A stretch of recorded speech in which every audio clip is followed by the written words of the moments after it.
estamos estudiando esta carta de Primera de Pedro. Duramos algunos meses, ¿verdad? Bueno, claro que no la veíamos todos los domingos, pero la estuvimos estudiando y hoy es la última. Fueron 19 conferencias, estamos en el capítulo 4 y desde el versículo 8, y el título de esta conferencia es necesitamos ser perfeccionados. A los que les guste anotar, necesitamos ser perfeccionados. Esto de la perfección es un tema bastante importante. Tenemos que ser perfeccionados. Es importante, claro, que dice la Biblia que hasta que todos lleguemos a la perfección del varón perfecto, esto no va a ser en esta vida. Ahorita Dios está trabajando con nosotros en nuestros defectos. Claro que vamos creciendo, pero esa perfección nadie la va a tener a menos que te mueras y resucites. Es la única forma que puedes tener tú esa perfección. Nadie la puede tener, nadie. Solamente nuestro Señor Jesucristo la tuvo. De ahí nosotros tenemos que entender que es un crecimiento hasta que todos lleguemos a la perfección del varón perfecto. Hay una secta que se llama Los Perfectos. Así se llama, se dicen cristianos y no tienen nada de cristianos ni de perfectos. Nadie es perfecto. Jesús dijo claramente, maestro bueno. ¿Y qué le contestó Jesús? ¿Verdad? El joven le dijo, maestro bueno, solamente mi Padre que está en los cielos es bueno. Nadie es perfecto. Todos estamos batallando con ciertas cosas en un área, en otra área, ¿verdad? Y te caes y te levantas y el Señor nos recoge por su misericordia, pero nadie hemos llegado a ese nivel. Estamos trabajando. Así es que como Dios está trabajando contigo, entonces ten misericordia también por los que Dios está trabajando. No los juzgues. Ok, entonces vamos a entrar en esta. Quiero hacer un recuento. Esta carta podríamos llamarle también, es interesantísima esta carta porque podríamos llamarle la respuesta al sufrimiento. Las respuestas al sufrimiento o una contestación a las pruebas. Cuando todo lo que sucede en tu vida, en la mía, todo, Dios tiene el control. Todo lo que te pasa, bueno, malo, incluso hasta el pecado que cometiste ayer, ese Dios tiene el control. Solo que para el pecado Dios no te metió al pecado. Dios no te metió, no está la voluntad de Dios cuando nosotros pecamos. Dios quiere que no pecas, pero aún del pecado que cometimos, Dios tiene el absoluto control. Y Dios permite el pecado ¿para qué? ¿Para que peques? ¿Para que te apartes de Dios? No, para que te arrepientas, para que te duela. Para eso y Dios permite el pecado para que entendamos. Y alguien podrá, para eso es la gracia. Es la gracia para eso, ¿verdad? Cuando nosotros caemos en pecado, Dios por su gracia otra vez se perfecciona en nosotros y nos levanta. Esa misma pregunta tenían en el capítulo 4 de Romanos, cuando le dijo, contesta el apóstol Pablo, dice, entonces perseveraremos en el pecado para que la gracia abunde. En ninguna manera. No es que nosotros caigamos y nos levantemos porque la gracia del Señor está vigente y que nosotros podamos vivir una vida en pecado de libertinaje. Eso no es la gracia. Eso en todo caso es un libertinaje, vivir en el pecado. Y eso no es la voluntad de Dios para ningún cristiano. Entonces recordemos que esta carta de Pedro, él escribe a un grupo de cristianos. Quiero recordar, ¿verdad? Vamos a terminar esta carta, pero es importante esto. Él escribe a un grupo de cristianos que estaban perseguidos, estaban sumamente angustiados, habían sido arrastrados de sus casas, habían robado a sus hijas, a sus hijos, estaban en amenazas de muerte. Estaba el emperador Nerón en ese tiempo. Esta carta creemos que se escribió justamente en la época de Nerón, del 64 al 65 después de Cristo. Y Nerón fue de los más depravados, más crueles, aún con nuestros hermanos en Cristo. Fue un hombre sumamente sanguinario. Esta carta, pues, ¿verdad? Describe el sufrimiento que estaban teniendo estos cristianos. Nerón ordenó la muerte a su primera esposa, Claudia. Ordenó la muerte a su segunda esposa, Pompea. Asesinó a su madre, Agripa, y también asesinó a un hermano. También a su mentor, quien lo llevó a la cúspide, lo mandó matar. A ese más loco, ¿saben qué le dijo? O te matas o te mato. Y lo obligó a que él mismo se suicidara delante de él. Creía y decía que era un dios. Para construir el palacio más grande en Roma, lo quemó. Y después culpa a los cristianos. Y comienza la persecución de todo Roma, se volvió en contra de los cristianos. Y se cree pues que él fue el quien decapitó a Pablo y también crucificó a Pedro de cabeza. Se cree, no se tienen los datos exactos, ¿no? Acuérdense que en esa época estaba el Coliseo Romano, y metían a los cristianos ahí para hacer un espectáculo. Los leones hambrientos los ponían de 2 días sin comer y ponían ahí a los niños y a las mujeres en brazos con sus bebés, y era un espectáculo soltar a los leones, y Nerón aplaudía. Viva el César, viva el César. Y todos aplaudían, y los que estaban muriendo ahí era un espectáculo de cristianos. ¿Y sabes qué hacían esos cristianos? Cuentan escritores seculares, cuentan que ellos alababan al Señor. Ellos estaban entonando cantos, y los leones masacrándolos, sabían que iban a morir, y ellos entonando cantos, alabando al Señor. Acuérdate que un mártir nunca traiciona a Dios. Jamás traiciona un mártir a Dios, porque si no, entonces no fuera mártir, entonces fuera una vergüenza. Los mártires, los reales, ¿verdad? Los que cuando se viene la tentación, esos, ¿verdad?, son los que no deben de traicionar a Dios, los valientes, como dice la Biblia, los que arrebatan las promesas. Bueno, vamos a comenzar a dar lectura aquí en 1 Pedro 5, 6. Humillaos pues bajo la poderosa mano de Dios para que Él exalte cuando fuese tiempo. Me regresé 2 versículos atrás, ya lo habíamos visto esto. Dice humillaos. ¿Qué dice? ¿Qué significa humíllate? Humíllate es bájate. Eso es lo que significa humíllate, bájate, bájate, inclínate, agáchate. No que deseches toda soberbia, toda arrogancia, toda vanidad. Desecha todo pensamiento, llevándolo cautivo a la obediencia en Cristo Jesús, y entonces en ese momento tú te humillas, y cuando tú te humillas vas a ser exaltado, y el que se exalte por forzosamente tiene que ser humillado. No puede ser de otra forma. Dios trabaja con los humildes, con los que se humillan. Para que tú seas bendecido por Dios tienes que obedecer. Duele, a veces las pruebas, por supuesto que duele, y por eso Dios permite las pruebas en tu vida, para que te puedas humillar, para que entiendas que atrás de la prueba y atrás de los problemas y de las circunstancias adversas está Dios. Tú ves un huracán, tú ves una tormenta, y ¿verdad? Y nosotros alzamos los ojos y decimos, bueno, qué horrible está el clima, qué feo, esto es una lluvia horrible. Pero arriba de esa lluvia y de esas nubes y de ese huracán y de lo que tú me quieras decir, arriba el sol está como hoy día. ¿Qué quiere decir? Que Dios trae esos huracanes a tu vida, pero el sol sigue estando. O sea, Dios permite que vengan situaciones difíciles a nuestras vidas. Versículo 7, echando toda vuestra ansiedad sobre Él, porque Él tiene cuidado de vosotros. Esta palabra ansiedad es alguien que está ansioso, obviamente, ¿verdad? Según la clínica de Mayo Clinic, la clínica Mayo Clinic, hablando de la ansiedad, es sentir ocasionalmente ansiedad es normal. Sentir ocasionalmente es normal. Pero para personas que tienen trastornos de ansiedad, escúchame, a lo mejor tú tienes trastornos de ansiedad y no lo sabías, es esas personas que tienen nerviosismos, agitados, preocupados, con miedos o incluso con el terror.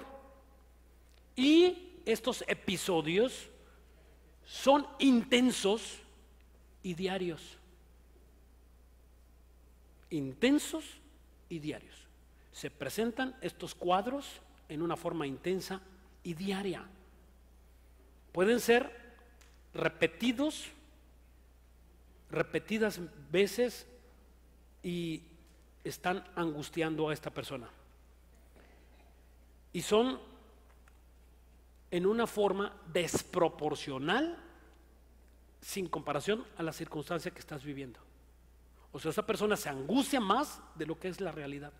Es una persona que está viviendo en ansiedad. Oye, si te ponen una pistola, pues digo, ¿quién no podría ponerse hasta a temblar, no? Por una pistola. Pero vaya, si se robaron el carro, si se te pierde el celular. El otro día estábamos en el centro comercial con mi esposa y llega una mujer, pero gritando con las manos así, ¡ah! Y yo dije, secuestrar, es un secuestro, es algo horrible, ¿no? Y yo le dije, a ver, señora, ¿qué le pasa? ¿Qué le pasa? Mi celular. Qué tremendo. Qué cosa, ¿cómo puede ser que estas personas vivan engañadas, creyendo, ¿verdad? Y angustiándose. Y claro que ella no se angustia, esa persona no se angustia nada más por el celular. Se angustia por todo, porque no tiene ese control, ese dominio propio. Y esto ocasiona mucho cansancio, sumamente mucho cansancio. Y fíjate, alguien podría decir, bueno, y me voy a dormir. No, no pueden dormir, no pueden descansar. La angustia, una persona que está angustiada, imposible que pueda contar ovejitas cuando está durmiendo, ¿no? Una ovejita, dos ovejitas, no. Y entonces están sumamente cansados por la presión de los músculos, están así como, ¿verdad? Le dicen engarrotados, ¿no? Y la alta tensión mental, y están, ¿verdad? Que no pueden pensar. Y este es lo que Dios no quiere, que tú estés viviendo en angustia, estés ocupando tu mente en algo que no es o que no ha sucedido. Y luego estas personas, en vez de venir a los pies del Señor, en vez de venir a la iglesia, ¿sabes a dónde van? Al psicólogo. Y les cobran porque ellos hablen. Y aquí es gratis porque Dios te hable. ¿Dónde quieres ir? Parece un trabalenguas, ¿verdad? Van a pagar. Y el doctor, bueno, yo no les digo doctores. Doctor es alguien que cura. Ese es un verdadero doctor. Un psicólogo no cura y un psiquiatra menos. Lo único que cura es la palabra de Dios. Es lo único que cura. De ahí en fuera son charlatanes, brujos, ¿verdad? Y todo lo que sea. A menos que sea un psicólogo que tenga a Cristo en su corazón, entonces sí, y que enseñe conforme a la palabra. Porque lo único que enseña la psicología es haz lo bueno, piénsalo, no te preocupes, tómate unas pastillas, y eso es la psicología. Y la Biblia es la única que cambia tus angustias y tus temores y todo lo que tú tienes y todo lo que como nosotros llegamos. Entonces, fíjense, un estudio relacionado a la preocupación en base pues a probabilidades y estadísticas dice que del 100% de los problemas que una persona tiene, fíjate, anótalo si quieres, del 100% de los problemas que una persona tiene, el 40% nunca sucede. Sácale cuenta, ¿cuántos quedan? 60. Muy bien, allá hay varios matemáticos. De ese 60, el 30% ya sucedió y no pudiste hacer nada. De ahí, el 10% son poco importantes los sucesos que vas a tener. El 12% de ese 60 son problemas totalmente fuera de tu alcance. No vas a poder solucionarlos. De ahí queda, ¿cuánto queda? Exactamente, un 8%. De ese 8%, lo dividimos en dos. 4%. 4% no puede solucionarse. Y 4% sí puede solucionarse. Así es que te la dejo en el 4% de todas tus preocupaciones. Eso dicen expertos en la materia. Vamos al versículo 8. Sed pues sobrios y velad, porque vuestro adversario el diablo, como león rugiente, anda alrededor buscando a quien devorar. Ser sobrios. Dios quiere que tú seas sobrio. Sobrio. ser sobrio. Sobrio, esta palabra sobrio o templado, también podríamos decirle. Esta palabra en el griego es la palabra nefos, N-E-F-O-S, nefos. No confundir con ekatreia, que es templanza. Aquí esta palabra no es sobrio, no es templanza, es más bien, porque la templanza es el fruto del Espíritu Santo, que es dominio propio. Aquí no está hablando de dominio propio. Nefos significa que no es frío ni es caliente. Esto hace alusión a una persona templada, sumamente templada.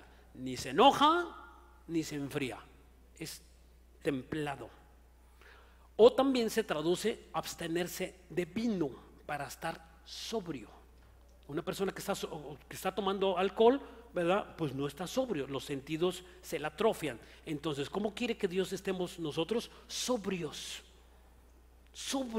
discerniendo. Dios quiere que tú disciernas. ¿Por qué cae una persona en pecado? ¿Por qué se aparta de las cosas de Dios? Porque ha dejado de discernir el peligro. Porque se acomoda, dice la Biblia, que no te ajustes a este mundo. Entonces cuando nosotros empezamos a creer y empezamos a bajar la guardia, pues que ahorita está todo bien, ¿verdad? Y empiezas a poner tus canciones de Vicente Fernández y te compras una caguama y empiezas a bajar la guardia, camarón que se duerme amanece en cóctel.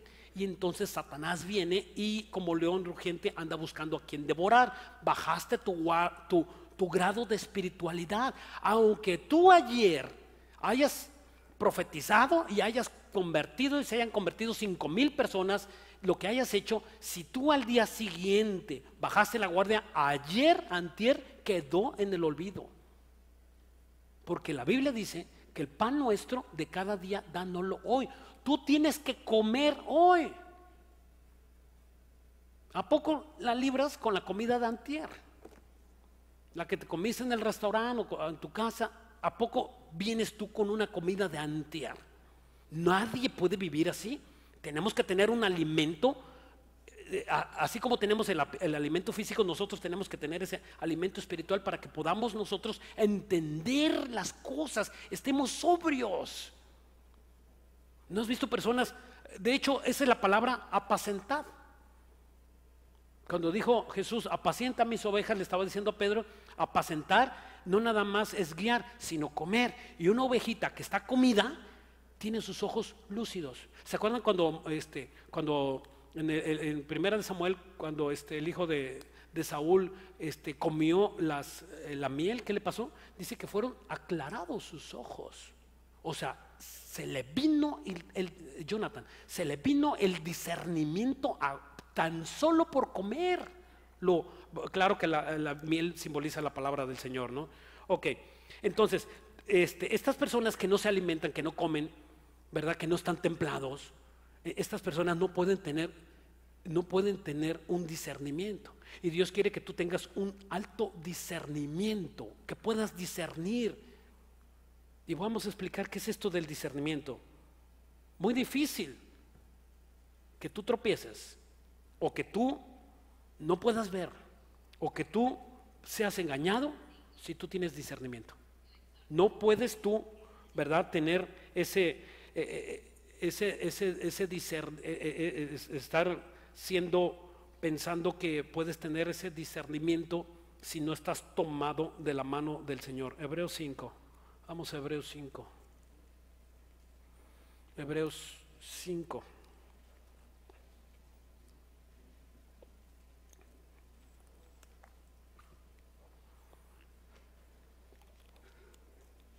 ¿Te gustaría tener un discernimiento que puedas ver los problemas antes de que lleguen? Digo, porque ya que te dan el golpe, ¿verdad? Tú dices, sí, porque ni me fijé, vieja, si yo sabía, tú me dijiste. Y sí, pues ya medio sabías, pero te lo dieron. Hiciste el negocio con quien no tenías que hacerlo y te transearon. Compraste una cosa que te salió mala. Estás endeudado por no tener discernimiento. Fuiste con el médico equivocado por no tener discernimiento. ¿Y cuántas cosas Dios quiere evitarnos Y para que nosotros seamos capacitados y podamos ver, Dios dejó un poder sobrenatural en nosotros los cristianos, que se llama discernimiento. Hay quienes tienen alto discernimiento y pueden ver, son como unas parabólicas y están viendo todas las cosas. Y hay quienes tropiezan con el cable,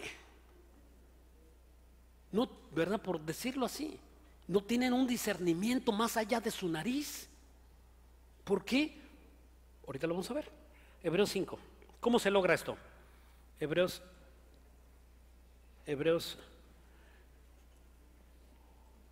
5 dije, ¿verdad? Sí, Hebreos 5.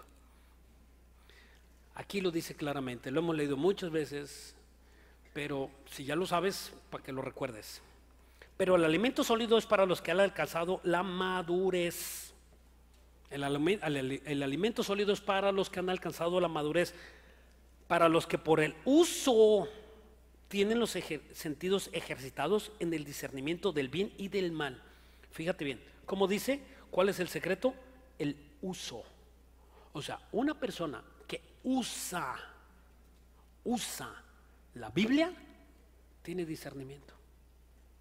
Una persona que tiene el uso de la Biblia va a adquirir un discernimiento tremendo.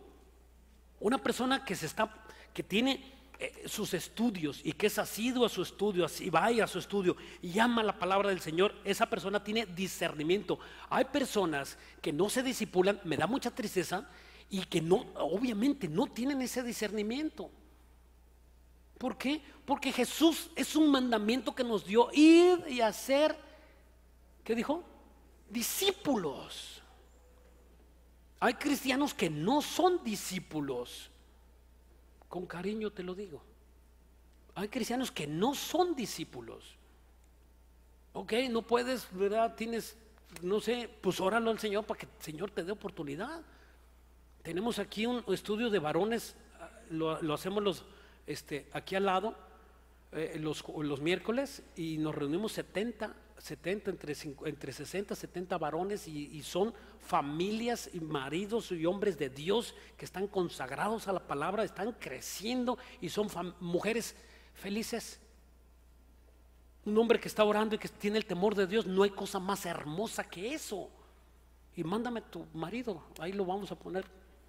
Me gusta porque luego llegan y me dicen: pastor, tengo que hacerle una pregunta. Le digo: al final. No, espéreme, digo al final. Y luego, ¿sabes que al final qué pasa? Ya nadie quiere preguntar. Y eso es lo bonito. Eso es lo que nos da a los maestros, nos da mucho gusto, ¿no? Que ya el Señor le respondió por medio de la palabra. Y ya, o sea, ¿qué necesitaba? ¿Cómo llegó? Con hambre. Es verdad, llegan con hambre, y entonces cuando llegas con hambre, pues ya, una vez que te sacías, ¿qué haces? Pues, te cabe un poquito más, ay, gracias, ay, y ya estás saciado. Mañana será otro día. Ok, entonces dice que este alimento sólido solamente los que tienen los sentidos ejercitados en el discernimiento del bien y el mal. ¿Te gustaría tener pues ese discernimiento? Vamos a Proverbios 2. En el Antiguo Testamento también se habló de esto. El sabio Salomón escribió, para ser de los hombres más sabios, tenía que tener discernimiento. Tenía que tener un amplio discernimiento. Salomón escribió con temas de animales, de comportamiento humano, temas de comportamiento familiar, que ninguna otra persona en la Biblia lo escribió. O sea, era sumamente observador. ¿Cómo sabemos cuándo es una persona observadora? Cuando no habla. Observa más el que no habla que el que habla. Por eso Dios quiere que tú escuches, para que aprendas. Porque la fe es por el oír, y el oír por la palabra de Dios. Cuando tú entiendes Biblia, empieza a crecer tu discernimiento. ¿Te gustaría, mamá, ser la mejor consejera de tu marido? ¿Te gustaría que tú le digas a tu marido, oye, mira, yo veo esto y esto en este negocio, esta situación, esta casa, no, yo creo que esto no, mira, esto sí, esto no, y que tú le estés dando ese consejo a tu esposo o a tus hijos, o a tus hijos casados, a tus hijas casadas? ¿Sí? ¿Qué necesitas? Discernimiento. Necesitas agudo discernimiento para poder ser esa consejera y esa mujer de Dios o ese hombre de Dios. ¿Sí? Ok, Proverbios 2. Proverbios 2:1. Hijo mío, si recibieres mis palabras y mis mandamientos guardares dentro de mí, haciendo estar atento tu oído a la sabiduría, si inclinares tu corazón a la prudencia, si clamares a la, ¿qué dice? Inteligencia. Si clamares a la inteligencia, anótale. Esta palabra inteligencia es D-A-A-T. Dat. Y significa, escúchame, capacidad otorgada por el Espíritu Santo para saber qué hacer y qué resolver. Hay una inteligencia no humana, hay una inteligencia, según el libro de Proverbios, y que también lo podemos ver como lo confirma el apóstol Pablo en Hebreos, que hay un discernimiento que Dios nos puede dar. Tú puedes ver cuando una persona va a hacer negocio contigo y vas a poder ver cuando una persona viene a hacerte un daño. Hay un poder espiritual que solamente los cristianos que estamos tomados de la mano de Dios podemos ver. A mí me ha tocado que Dios me ha librado de muchos golpes y tan solo, ¿verdad? Tú, no sé qué, pero no sé qué. El otro día íbamos saliendo de la casa, lo he platicado, íbamos saliendo de la casa y le digo, ¿saben qué? Vámonos ya. Vámonos. Y nos salimos unos minutos antes de la casa y yo digo, bueno, pues ya. Dice, ¿qué te pasa? Me dice mi esposa, ¿qué te pasa? Tantas prisas. Le digo, no sé, yo ya quería salirme de la casa. Y cuando regresamos, había un carro chocado por donde nosotros caminamos. Y había un borracho, se quedó dormido. Y en la calle donde nosotros caminamos, se quedó dormido y ¡pum! Fue a chocar. Y yo le pregunté al de seguridad, le digo, ¿cuándo fue eso? ¿Qué pasó? A ver, platíqueme ahí. Dice, pues cuando ustedes salen, justo a la hora que salen ustedes. ¿No le tocó? Le digo, no, pues mira dónde estoy. O sea, ¿sabes qué es eso? Discernimiento. Te libra Dios de los golpes. Claro que Dios a veces cuando no estamos distraídos y viene el golpe por atrás, también Dios nos lo quita. Pero Dios quiere que tú crezcas, que puedas tener esa inteligencia. Hay una inteligencia mucho mayor de las personas que tú conoces. Oye, pues esta persona es bien inteligente y aquel es sabio. No te imaginas el poder de Dios que puede hacerte inteligente. El mejor en tu clase, el mejor en tu trabajo, el mejor consejero del gobierno, el mejor de los mejores cuando tú tienes ese discernimiento. Todos los demás se van a quedar, ¡qué bárbaro! Cuando tú hables, todos se callan. Porque van a ver sabiduría de Dios en tu vida. ¿Quieres tenerlo? Dios lo ofrece. ¿Puedes tenerlo? Por supuesto que sí. Tienes que pagar el precio. El precio es meterte a la Biblia. Por eso muchas personas quieren consejo.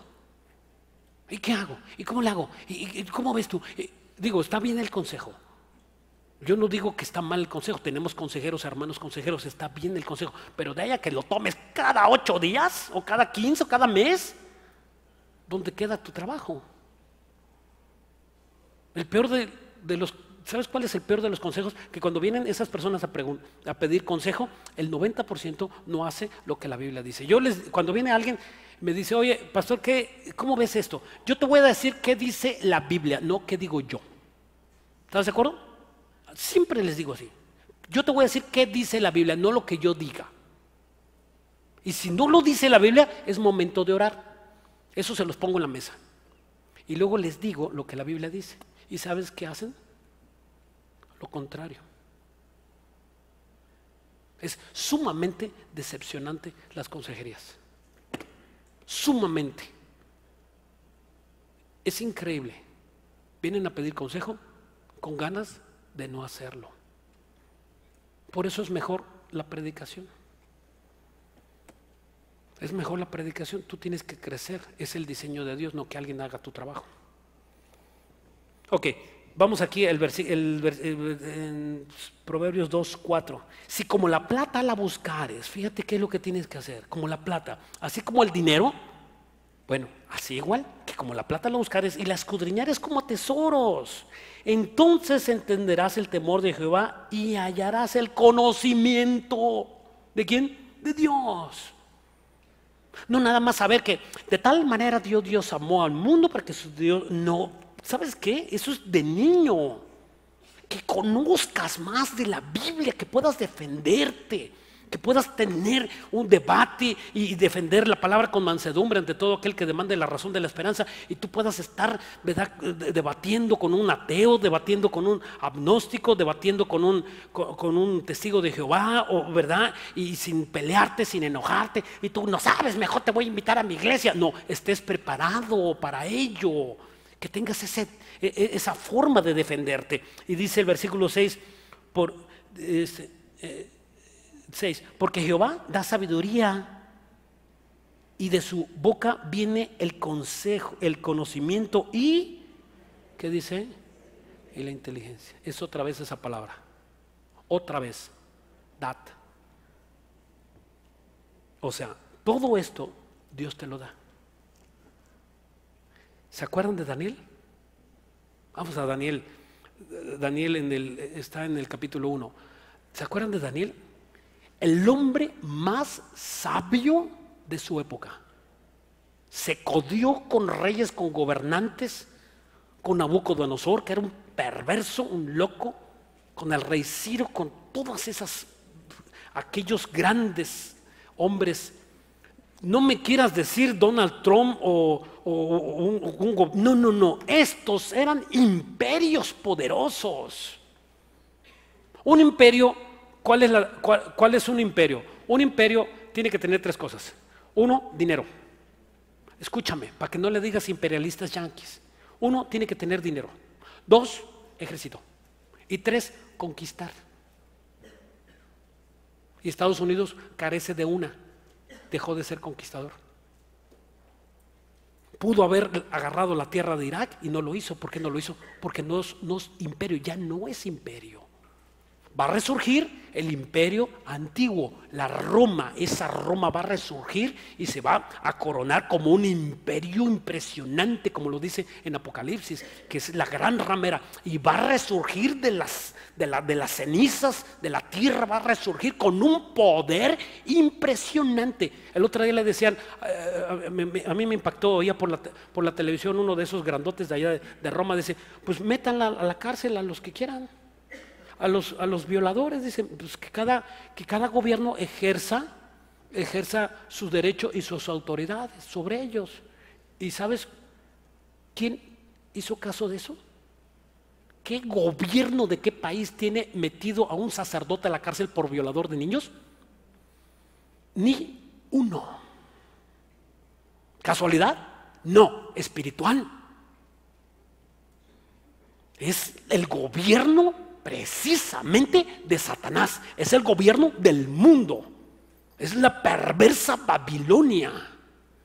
Y tú lo ves, ay, pero no te imaginas, porque no tienes discernimiento y no puedes ver qué tipo de personas están atrás de esa religión. Es una perversión, es una locura. No podemos ver todo lo que está, pero necesitas estudiar la Biblia para poder ver. Solamente ves la Biblia. Al ver la Biblia, al analizar la Biblia, puedes ver, caray, y le cambias otra hoja, ya entendí, oye, y por acá le cambio esto, y empiezas a tener ese discernimiento. Oye, por eso piensa así mi patrón, está equivocado. Oye, mi papá. Y empiezas a tener esa sabiduría, esa inteligencia delegada por Dios que humilla a cualquier pensador. A cualquier persona, ¿verdad?, que tenga tanto pensamiento y tanta filosofía, en lo que tú quieras, con la Biblia, cuando tú tienes, ¿verdad?, y predicas la Biblia, y ellos se callan porque se callan. Cuando tú tienes la inteligencia. Pero si no saben ni qué decir. Me mandas un WhatsApp para que te diga qué es lo que tienes que decirles. No, tienes que hacer lo tuyo. Tienes que pagar el precio. ¿Quieres ser inteligente? Jóvenes, David fue el joven más inteligente que ha tenido la Biblia, es Daniel. Daniel 1:19. Y el rey habló con ellos, y no fueron hallados entre todos ellos como otro como Daniel, Ananías, Misael, Azarías. Así pues estuvieron delante del rey de Babilonia.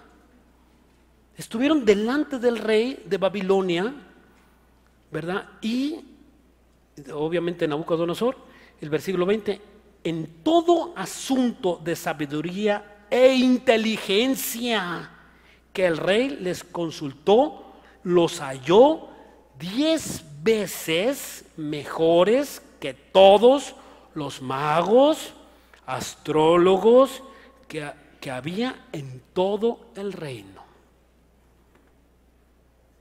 Ahí andas preguntándole a la doctora corazón.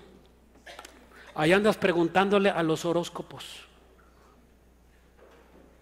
¿Verdad? Y hasta traes un colgandijo del, ¿cómo se llama este? Del zodiaco. Cuando la Biblia dice que todas esas cosas son abominaciones para Dios. Todo lo que tú consultes que no sea la Biblia está fuera del contexto de Dios. Todo lo que tú consultes y digas voy a hacer, quiero ver mi futuro, la ouija, las cartas, la bola de cristal, todo lo que tú te imaginas, el café tarot, todo es brujería delante de los ojos de Dios. Y suelen ser muy inteligentes esas personas. Son demasiado inteligentes, sumamente observadores. Se siente un brujo por allá atrás y está observando a todos. Una ocasión allá en México se sentó un brujo allá y se acerca, dice, el pastor dice, oiga, quiero que oren por mí. Y entonces vio que esa persona se agachó. Y dice, ay, hay un hermano que está orando por mí. Y al final fue y le dijo, oiga, hermano, gracias por orar por mí. Dice, no estoy orando por usted. Estoy orando porque su ministerio se ha despedazado por Satanás. Chateza, oran. Los brujos están orando en contra de nosotros. Y tú con la Biblia guardada en el cajón. A lo mejor veniste sin Biblia. Ok. ¿Cómo nosotros? Esto es algo que Dios puede hacer en ti. O sea, Dios lo puede hacer. Dios puede darte esta inteligencia. Él no tiene problema en darnos. Él no tiene, dice la Biblia que Él tiene a manos llenas para darnos a nosotros. Él quiere darte mucho en abundancia, ¿verdad? Yo quiero darte al 100%. Dios te da mucho, pero el problema es que tú estés capacitado y estés creciendo en las cosas de Dios para que puedas estar preparado para recibir lo que Dios te da. ¿Cómo pues cómo le vas a poner peso una cubeta a un niño? O 20 kilos a un niño de carga. ¿Por qué? Porque es niño. Ese niño tiene que crecer para que pueda cargar y para que no se pierda. Si Dios te diera una inteligencia en este momento, así ya de Dios, una inteligencia, ¿sabes qué iba a pasar? Si tú no has crecido, te vas a perder. Se te va a subir la bilirrubina y te vas a sentir el merecedor de no sé dónde. Ok. ¿Cuál es el caso contrario a la inteligencia? Torpe, tarado, ¿sí?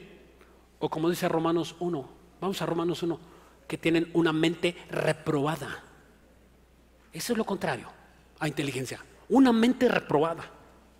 Sumamente una mente, ¿verdad? Con toda la extensión de la palabra, una mente reprobada. Miren, desde el versículo, desde el versículo,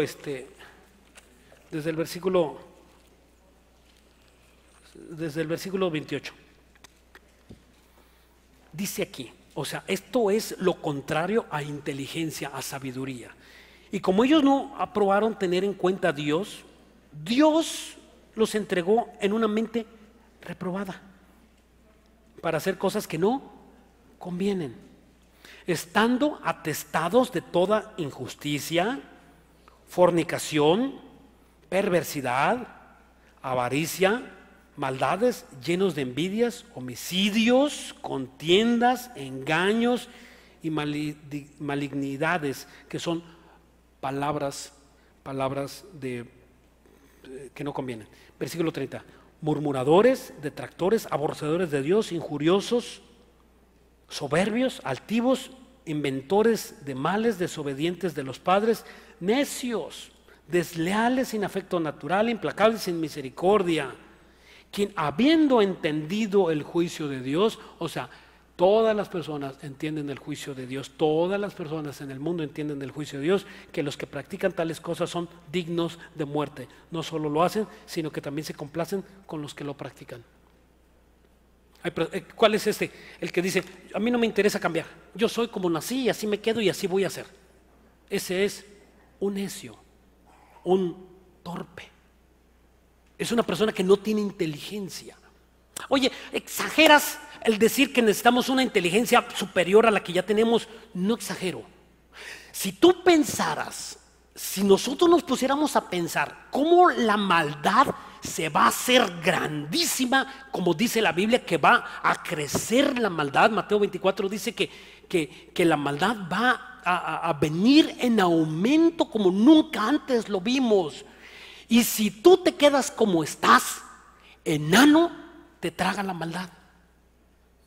Tenemos que estar creciendo más que la maldad. Y tú creces y la maldad va a crecer. Y tú creces y la maldad va a crecer. Si tú te quedas estancado, que hay muchos cristianos estancados, hay muchos cristianos estancados que han dejado de crecer. ¿Qué está pasando? Ya, ahorita a lo mejor si están al mismo nivel, están diciendo, pues no todo el mundo es malo. Pues mi compadre no es tan malo como yo pensaba antes. Y pues aquel gobierno tampoco no es tan malo. Antes yo exageraba, qué legalista era. ¿Sabes qué? Ya te estás ajustando a este mundo. Y no es que criticamos a las personas que no conocen del Señor, no. Esta conferencia es para cristianos, para que tú crezcas, para que haya una persona sin Cristo no puede tener jamás discernimiento espiritual, nunca. Es imposible. Dice la Biblia que están condenados a caer. Su fin de ellos es muerte. Ellos van a caminar y a tropezar, y engañando a unos y siendo engañados. Así describe la Biblia a esas personas que no tienen discernimiento. Dice el versículo 32, quien habiendo entendido el juicio de Dios, que los que practican tales cosas son dignos de muerte. No solo los que las hacen, sino también los que se complacen con los que la practican. Yo no lo hago. Pero te gusta oír todo lo que dicen. Pero yo no. Si tú participas, dijo el apóstol Pablo, Jesús, no participéis en las obras de las tinieblas, sino más bien repréndelas. El que mata a la vaca como el que le agarra la pata, los dos son culpables. No pienses que, eso hizo, se lo merecía. Eres igual de culpable que el asesino con el que te estás riendo. ¿Por qué? Porque la Biblia dice que son iguales, el que se goza con el que lo hace. Versículo 9. Vamos a nuestro texto. En el versículo 9 dice: el cual resistid firmes en la fe, sabiendo que los mismos padecimientos se van cumpliendo en vuestros hermanos en todo el mundo. El cual resistid firmes en la fe. Ok. ¿Qué es fe? ¿Qué es lo contrario a fe? ¿Qué es lo contrario a fe? Incredulidad. ¿Qué es la incredulidad? Ignorar. Tan sencillo, en 3 palabras, en 2 palabras. ¿Qué es Fe, contrario, incredulidad. ¿Qué es la incredulidad? Creer que no hay repercusiones. Eso es incredulidad. ¿Cómo fuiste incrédulo? Hiciste lo que tenías que hacer. Hiciste eso. ¿Pensaste que Dios no te veía? Incrédulo. ¿Qué es fe? Dice la Biblia que la fe viene por el oír, y el oír por la palabra de Dios. Romanos 10:17. O sea, en el momento en que tú te pegas, ¿sabes por qué pecas? ¿Sabes por qué no dejas de pecar? ¿Sabes por qué tienes hábito de alcohol y de drogas y de malos pensamientos y de lujurias y de cosas de esas? ¿Y por qué no has podido enderezar tu vida? Porque no vienes a la palabra del Señor. Porque cuando tú empiezas a leer la Biblia y tú, no, pues pastor, yo caigo cada 8 días. Ok, ¿qué tienes que hacer? Que cuando el diablo te venga a visitar, que te agarre con la Biblia en la mano. Y que tú estés fortalecido en el poder de Dios. Y orando y velando, porque como león rugente buscará a quien devorar. Pero si tú estás fortalecido y llega ese pensamiento, lo vas a resistir. Pero si tú no estás fortalecido y llega ese pensamiento, ¿sabes qué va a pasar? Vas a actuar como zombie y vas a ir a donde te está diciendo la tentación que tienes que ir. Todos tenemos y escuchamos la voz de Satanás. Todo mundo. Todos. El apóstol Pablo lo dijo en Efesios 6:10, porque no tenemos lucha contra carne y sangre. O sea, tenemos el enemigo número 1, pues la carne. Número 2, el demonio. Y el demonio te va a hacer llevarte a que peques. Y una vez que pecas, dolor. Así es como Dios quiere pues librarnos y como el mundo de las tinieblas trabaja. Ok, en Santiago 4:7, ¿qué dice? Santiago 4:7. Someternos a Dios y resistir al diablo y huirá de vosotros. ¿Cuál es el caso?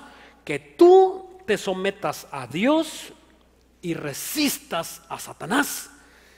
Fíjate, no dice resiste y luego sométete. No, dice sométete a Dios y vas a poder resistir al diablo. ¿Ya lo vieron? Primero te sometes a Dios, en el poder de Dios, en la oración. Y mira, no es necesario estar orando todo el día, si no es, ¿verdad? Si puedes hacerlo y quieres hacerlo, adelante. Yo no lo digo, ¿verdad? O sea, los pastores no nos pasamos orando todo el día. Eso, y la vida entonces, ¿dónde queda? No, yo acumulo una hora de oración al día. De mi oración yo acumulo una hora al día. De mi lectura de Biblia, pues sí, de mis estudios, pues uso muchas horas, ¿no? Pero con esto es necesario para que tú estés tomado de la mano de Dios y puedas resistir a Satanás. Puedes estar resistiendo todas esas tentaciones que van a llegar, hermanito, hermanita y amigo que nos visitas, por los pensamientos. Por los pensamientos. Malditos pensamientos. Bajo maldición. Esos pensamientos perversos que inundan nuestra mente. Y si tú no tienes el escudo de la fe, caes. Tienes que tener ese escudo de la fe para que te sacudas como el perro se sacude las... Bueno, a veces unos perros ya no se pueden sacudir las pulgas, ¿ya? ¿Por qué? Porque están sumamente pulgosos. Y cuando tú estás fortalecido, vas a desechar ese pensamiento. El problema es que no va a ser una ráfaga de pensamientos que Satanás te va a meter. Una vez que ha albergado uno, ¡pum!, viene el segundo, y otro, y otro, y otro, y otro, y otro, y vas a quedar. Satanás así trabaja. ¿Verdad? Si te imaginas una metralleta, llega el primer, ¿verdad? Y te penetra el escudo de la fe, y llega el pensamiento, te quedaste medio torombolo. Ya. Dice en Santiago que después de que ha concebido a la mente, entonces ya nada más falta concebir al pecado. Ya está en la mente. Ya está que vas a cometer adulterio. Ya está, ya lo traes en la mente, ya lo traes. Ya está que te vas a tomar esa caguama saliendo de aquí. Ya lo traes. Ya lo traes. Ya estás pensando que vas a adulterar. ya lo traes. Ese pensamiento ya está echando raíz en tu mente, bueno, en la mente de esas personas. Y entonces, esa persona, ¿qué tiene que hacer? Sacar esos pensamientos con la palabra del Señor. Yo le digo a los varones siempre, yo les digo a los varones, hermanos, ¿cuántos de ustedes no han cometido ese pecado por la gracia del Señor? Porque no se les ha presentado la oportunidad. ¿Cuántos que digan, no, pues yo quisiera ser rico, pastor, yo voy a ser rico, estoy orando por ser rico? Dice la Biblia que el que ama las riquezas no va a sacar fruto. Entonces, cuando esa persona piensa que va a ser rico y Satanás le pone un dinero indebido, ¿sabes qué va a hacer? Robarlo. Cuando tengas oportunidad de pagar tus impuestos, en vez de pagar tus impuestos, te los vas a robar. Cuando tengas que pagar el seguro social o una tarjeta de crédito, no, ¿para qué? Yo necesito que ellos me esperen. Entonces esa persona en ese momento está robando, por eso están mal tus finanzas. Porque toma chocolate y paga lo que debes. La Biblia dice, no debáis nada a nadie, sino el amarnos los unos a los otros. No puedes decir que amas a tu prójimo cuando le debes. Ve y ponte, ¿sabes qué? Hermanito, hermanita, porque yo sé que hay varios de ustedes que deben. El pastor todo lo sabe. De veras que sí. No lo digo con arrogancia. El pastor de todo se entera. Si no, no fuésemos pastores.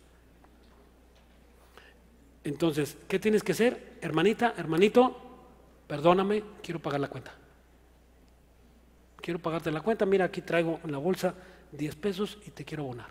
Agárrale los 10 pesos o perdónale la cuenta. Agárrale los 10 pesos, acéptaselos y tú humíllate. Dice la Biblia, ve con tu hermano y humíllate. Para que sean prosperadas tus finanzas. Ya estás sufriendo. Y no tengo, pastor, y no tengo, y ni diezmas ni ofrendas. ¿Qué barbaridad es esa? Que no tengas para ofrendar al Señor y no tengas para diezmar, habla de un problema, un sumo problema económico, algo que hiciste mal en el pasado. ¿Cómo empezar? Otra vez, primero, ¿qué dice la Biblia? Mas busca primeramente el reino de Dios y su justicia, mas busca primeramente el reino de Dios y su justicia y todo lo demás vendrá por añadidura. Una vez que tú ofrendas y diezmas, ¿cuántos diezmas? El 10, el 15, el 20, lo que tú quieras dar. El 90, el 80% queda protegido por la mano de Dios. Es una cúpula a tu economía. ¿Y qué estás haciendo? Cuando le robas a Dios, abres un boquete a tu economía. Eso es lo que está pasando. ¿Y cuántos de ustedes no disfrutan de las bendiciones de ofrendar? Cuando tú das a Dios, ¿sabes qué hace Dios contigo? Te da más. Y cuando empiezas a decir, caray, este negocito sí me gusta, y empiezas a dar, y Dios te da más, y no necesariamente en las cosas económicas, en tu familia, paz y todo, salud, te sientes totalmente completo. Pero desgraciadamente la última parte en convertirse de los cristianos es la cartera. Se convierte todo, no, ya todo, y no diezmas. No te engañes, no engañes al Espíritu Santo. Dios no puede ser burlado. Todo lo que el hombre sembrare, el hombre cosechará. Todo, todo, todo. Ok. Versículo 10. Al versículo 10. Mas el Dios de toda gracia que nos llamó a su gloria eterna en Jesucristo después de que hayas padecido un poco de tiempo, Él mismo os perfeccione, afirme, fortalezca y establezca. Él sea la gloria en el imperio por los siglos de los siglos.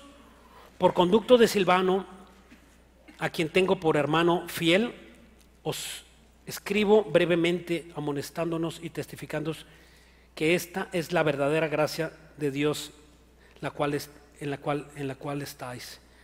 13. En la iglesia que es en Babilonia, elegida juntamente con vosotros, y Marcos, mi hijo, os saludan. Saludaos unos a otros con ósculo de amor. Paz sea con todos vosotros los que estáis en Jerusalén. Amén. Ok, miren, aquí en el versículo 10 dice, que tiene que ser un poco de tiempo para que tú seas perfeccionado. En 2 Corintios 4:17, 2 Corintios 4:17,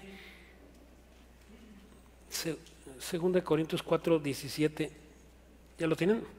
Por tanto, o sea, hay un proceso.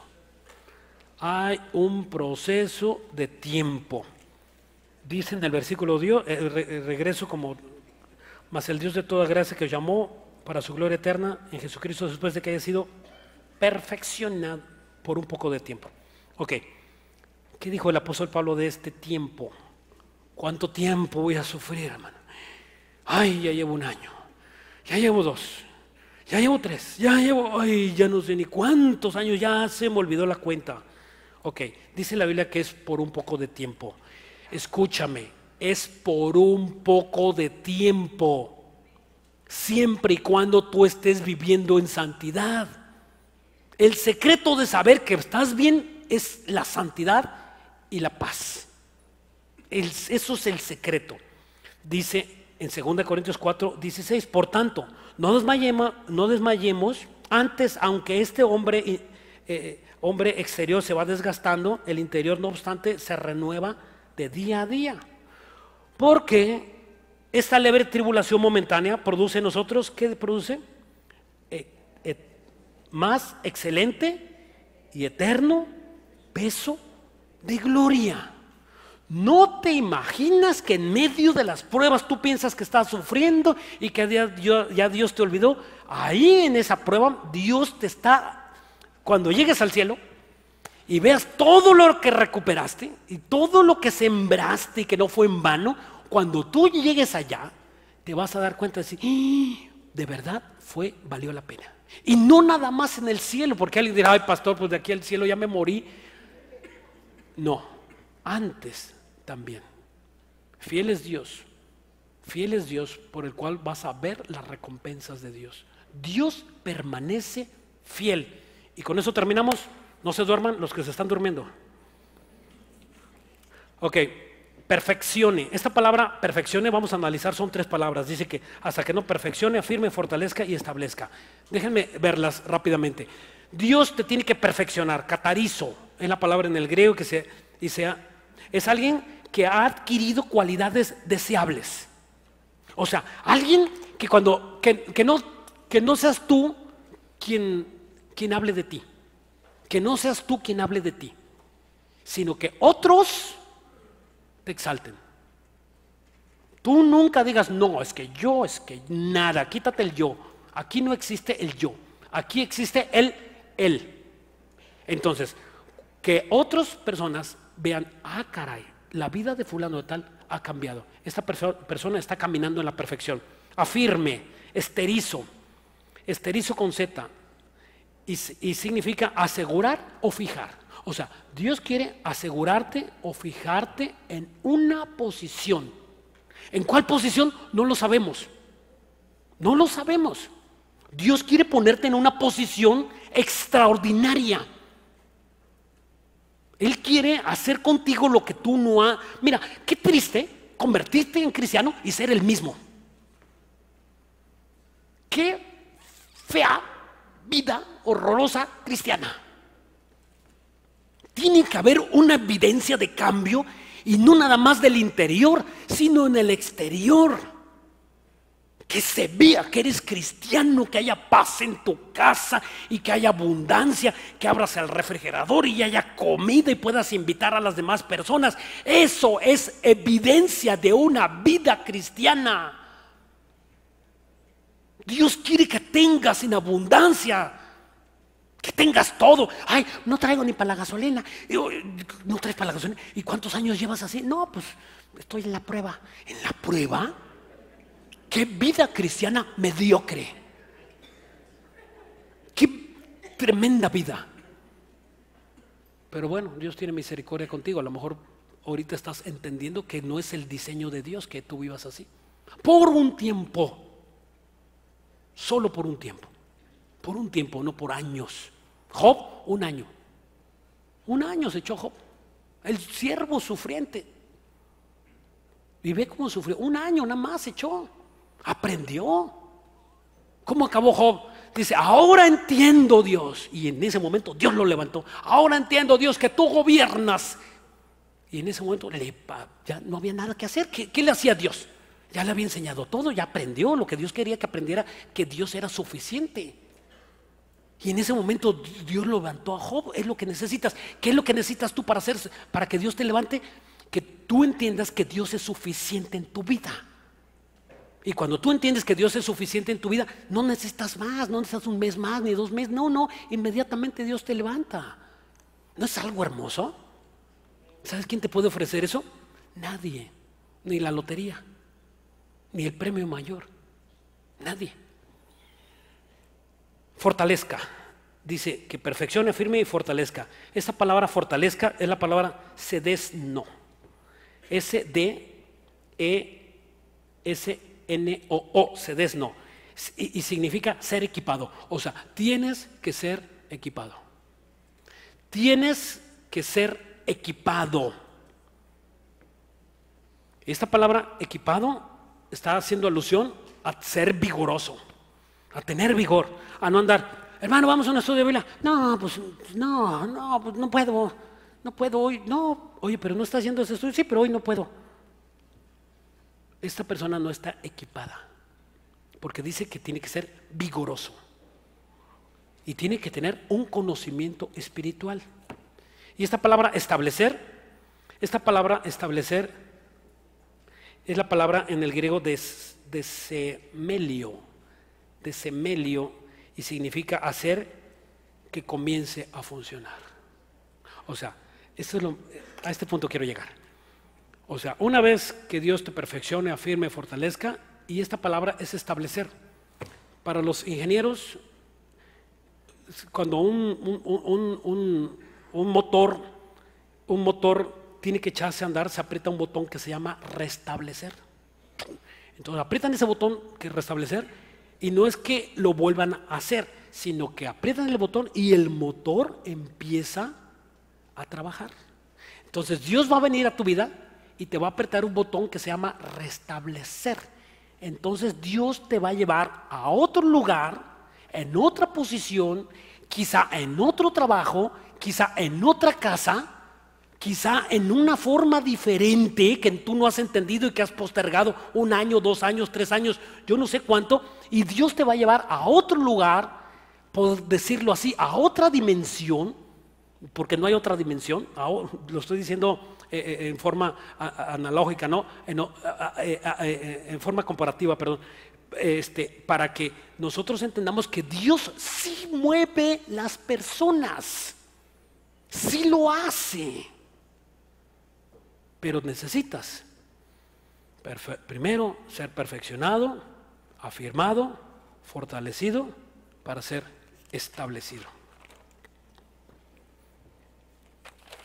Dice el versículo 13 que la iglesia estaba, que Pedro, quiero acabar con este punto, que Pedro estaba en Babilonia. Si estudiamos Apocalipsis, pues sí podría decir que estaba refiriéndose a Babilonia, representa Roma, pero Pedro jamás fue a Roma. Como de ahí dicen los romanos, católicos, apostólicos, que Pedro fue el primer papa. Esto es una vil mentira. ¿Por qué? Déjenme explicarlo. Primero voy a explicar por qué lo quieren robar. Ellos son los usurpadores. Ellos dicen que tienen la autoría de la Biblia. No la tienen. Toda la Biblia fue escrita por mano de judíos, la mayoría. Los mayores textos judíos, no romanos. Ningún romano hay en la escritura de la Biblia. Ok, número 1. Número 2. Ellos quieren decir, te dicen que la casa de la hija de la madre de Jesús, ¿verdad? María, se trasladó y caminó, no saben cómo, y ahorita está en Roma. Y la gente va a la casa de María. Y si yo según entiendo que María era judía, ¿qué hace la casa de María en Roma? No nos queda claro. No nos queda claro. Ahora, ellos dicen, como Pedro fue el apóstol, ¿verdad? El apóstol usado por Dios cuando Jesús le dijo a Pedro, Pedro, sobre esta Petra, Pedro, tú eres una Petrus y yo soy una Petra. Sobre esta piedra edificarás mi casa. No le dijo sobre tu piedra, sino sobre la mía.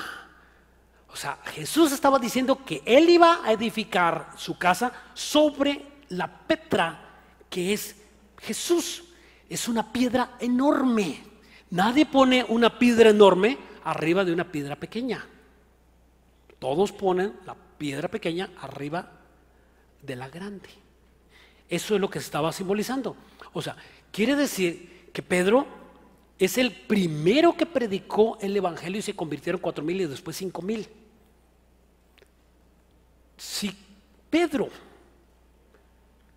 hubiera estado en Roma, hubiera estado en pecado. No pudo ir a Roma porque si no estaría en pecado. ¿De dónde lo sacas? De Gálatas 2, versículo 7, porque dice claramente que a Pedro se le fue encomendado el evangelio de la circuncisión y a Pablo fue encargado el evangelio de la incircuncisión. ¿Qué quiero decir? Que a Pedro se le encargó el evangelio a predicarle a los judíos. Si él hubiera salido y hubiera ido a predicar a Roma, no tenían judíos allá. Él tenía que haber estado en su tierra. Si tal se fue, estaría en pecado. Otra, por favor, abramos los ojos, tengamos discernimiento. Si realmente fue el primer papa, vamos a suponer que realmente se sentó en la silla papal. ¿Sabe lo primerito que hubiera hecho Pedro? Sacar del bote a Juan. Si los querían matar y los mataron a todos, ¿quién los iba a aplaudir y quién les iba a venerar? Los odiaban, igual que hoy nos odian. ¿Tú crees que ya, sí, vamos a cambiarlos, vamos a entregar las armas? Siéntate, Pedro. Hubiera sacado a Juan y a muchos otros hombres que estaban en cárceles, hombres de Dios. Es imposible que Pedro hubiera ido a Roma. ¿Qué estaba entonces diciendo aquí? Que estaba él camuflajeado. No dijo porque lo querían matar. No dijo que estaba en Roma porque seguramente le costaba la cabeza y así lo mataron, como quiera, de cabeza. Murió horrendamente de cabeza, dicen algunos historiadores, ¿verdad? Que le dijeron, va a ver a este baboso, vamos a... ok, sí, soy lo que quieran, pero no soy digno de ser crucificado como mi Salvador. Dice, ¿me pueden dar que me crucifiquen de cabeza? Es lo único que pido. Y dice, perfecto, mejor. Y lo crucificaron de cabeza, porque él no quiso ser igual que Jesús.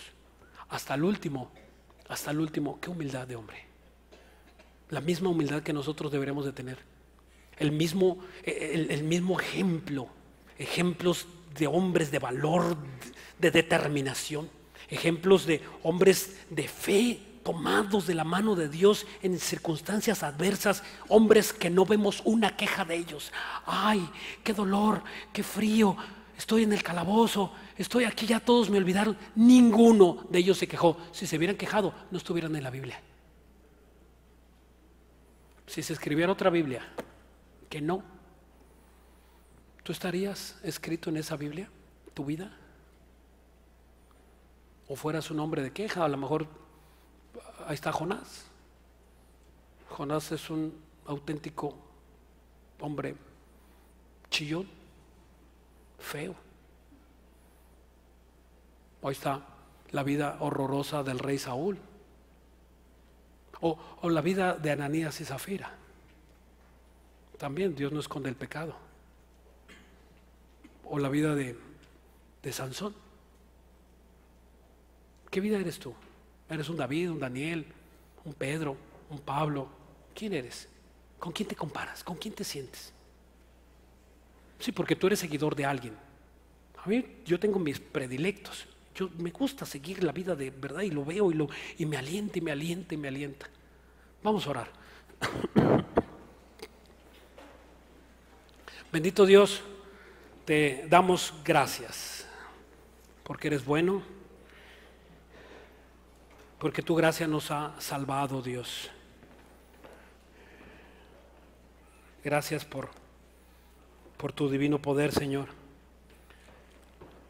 porque si no fuera por esta conferencia, Señor, si no fuera porque tú estás con nosotros y nos estás hablando y diciéndonos, alentándonos para que nosotros tengamos paciencia. Dice la Biblia que por medio de la consolación de la Biblia, por medio de la predicación, nosotros tengamos esa paciencia, sabiendo que los que aman a Dios todas las cosas les ayudan para bien. Eso es que conforme a su propósito son llamados, porque a los que antes conoció también predestinó para que fuesen hechos conforme a la imagen de su Hijo, para que Él sea el primogénito entre todos nuestros hermanos. Y a los que predestinó, a esos también llamó, y a los que llamó, a estos también justificó, y a los que justificó, a esos también glorificó. ¿Qué pues diremos a esto? Si Dios es por nosotros, ¿quién contra nosotros? ¿Tú estás pensando que estás solo? No estás solo. Dios te está diciendo que Él está contigo. Él juró que estaría con nosotros hasta el fin del mundo. Él entregó su vida, su sangre, toda su esencia, todo su cuerpo quedó en la cruz. La Biblia dice que para que tú no sufras, para que tú no sufras en el infierno, para que todos volvamos nuestros ojos a Jesús, que es el autor y consumador de la fe, para que entiendas que Dios te ama, para que entendamos que hay algo después de esta vida, y esta vida no es que vivas así en tristeza, con amenazas, sin saber a dónde vas. A lo mejor tienes una enfermedad y esta enfermedad te está amenazando. Es igual que aquel que tiene a alguien que le está amenazando por su trabajo. Es el mismo caso, pero tú tienes control, Dios, de tanto de una como de otra. Te pedimos pues, Dios, que nos enseñes a tener ese discernimiento y entender qué es lo que tú tienes con nosotros. Si alguno de nosotros, así con tu rostro inclinado, no tienes a Cristo, si es la primera vez que tú has escuchado de Jesús y quieres que cambie tu vida, solamente tienes que decirle a Dios así: Señor, perdóname, perdóname, te entrego mis pecados, todos. Dice la Biblia que si tus pecados fueran como la grana roja o como el carbón, dice la Biblia que vendrán a ser emblanquecidos como el algodón. Solamente tienes que decirle así: Señor, perdona mis pecados, quiero recibirte como el autor de mi salvación. En Cristo Jesús, amén y amén.